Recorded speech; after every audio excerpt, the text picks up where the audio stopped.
Is prophecy Yahweh's means of making an executive decision? Hi, this is Barry Phillips, a 10-minute Torah, day 2 of the Eki. We are in Genesis, Bereshit, chapter 48. Verse 1 and following says, "And after these events it came to be that it was said to Joseph, See, your father is sick.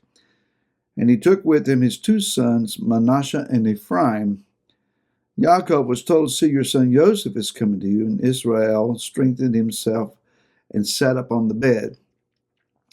Yaakov said to Joseph, El Shaddai appeared to me at Luz in the land of Canaan and blessed me and said to me, See, I am making you fruitful and shall increase you and make you an assembly of peoples and give this land to your seed after you as an everlasting possession. And now, your two sons, Ephraim and Manasseh, who were born to you in the land of Mitzrayim before I came to you in Mitzrayim, are mine. As Reuben and Shimon, they are mine. Your offspring whom you shall bring forth after them are yours, and let them be called by the names of their brothers in their inheritance." And then we come to this strange verse, and we'll include this one today. "And I, when I came from Padan, Rachel died beside me in the land of Canaan on the way where there was but a little distance to go to Ephrath, and I buried her there on the way to Ephrath, that is Bethlehem." A lot of interesting little twists and turns here. When it comes to prophecy, man is given the gift of prophecy, and so it is from human lips. When I say man, I mean mankind, not just the male version of our species. Human beings, let's say, are given the gift of prophecy if they walk righteously and are so gifted. And they can open their mouth and they can speak, thus says Yah. Now, just because we make an utterance and we feel goosebumps and all spiritual at the moment, doesn't mean that it's actual prophecy. It could be the well wishes of our own spirit layered onto someone else. But there are times that Yah does use the human agency of a person's voice to speak his will and to cause it to eventually come into existence. Further, when we hear a prophecy, we tend to put a time frame on it. And if it doesn't come to pass immediately, then we get all upset and we think, well, that was a false prophecy. Whereas Yah may prophesy something other and it take hundreds, if not thousands of years to come to pass. Now, why would he give that much advance notice? Well, that's a good question. If you have a good answer, put it in the comments. Why does Yah give us so great an advance notice? Here he is using Yaakov to prophesy. But notice the way things are worded here. Number one, it says that Joseph brings with him his two sons, and the listed order is Manasseh and Ephraim. That is Manasseh, who is the eldest, and then Ephraim the younger. And Yaakov was told, Your son Joseph is coming to you. And then it says, and Israel strengthened himself and sat up on the bed. Now, Yaakov has a dual role of life. He is Yaakov, the human father, the one given the blessing from Yitzhak, his father, the one who prevailed and has overcome to obtain the titled role of Israel. And in my opinion, whatever it may be worth, that's the title that Yaakov and Esau were actually wrestling over, is who is going to become Israel, the one who struggles with Yah and prevails, or the one who is a prince, taken from Sar in the middle of the word, Sar, El, Prince of El. Who is it that's going to obtain this great spiritual role? And so Yaakov, Israel, in his dual roles, is encountering Joseph. There he relates a prophecy that Yah gave to him.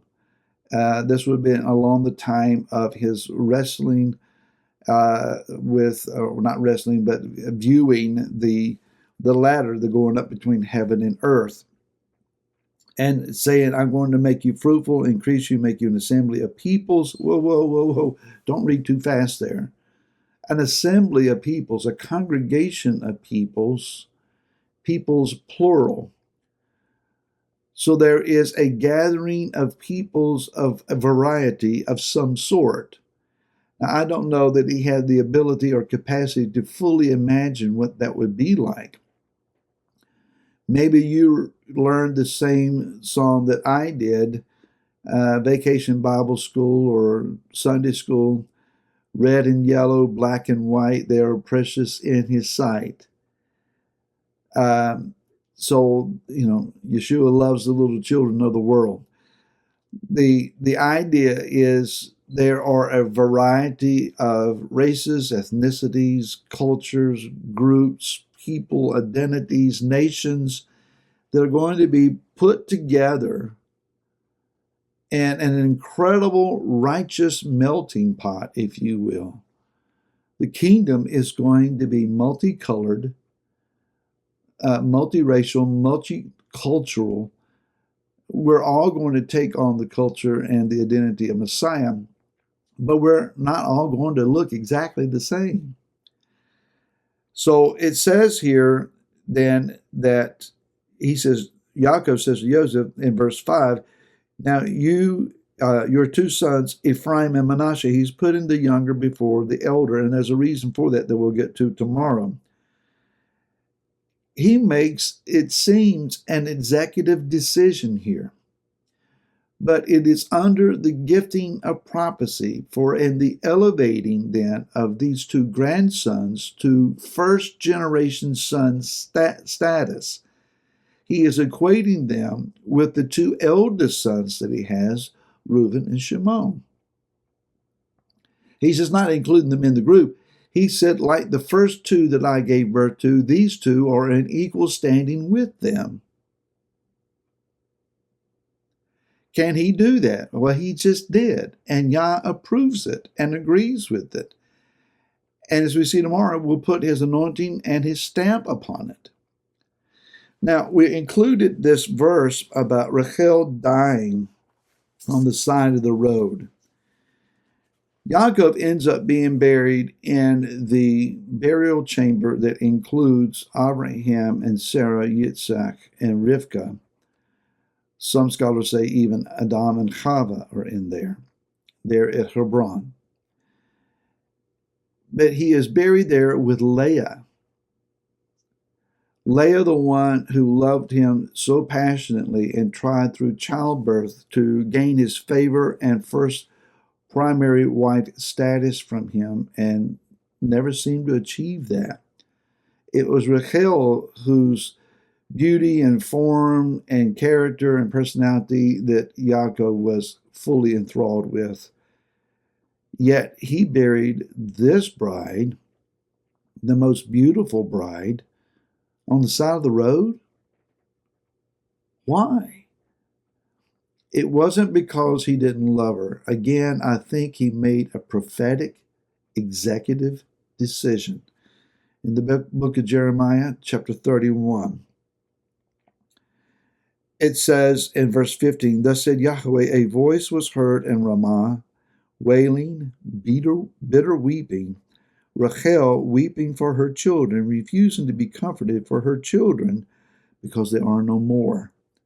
Thus said Yahweh, hold back your voice from weeping and your eyes from tears, for there is a reward for your work, declares Yahweh, and they shall return from the land of the enemy. There is an expectancy for your latter end, declares Yahweh, and your children shall return to their own country.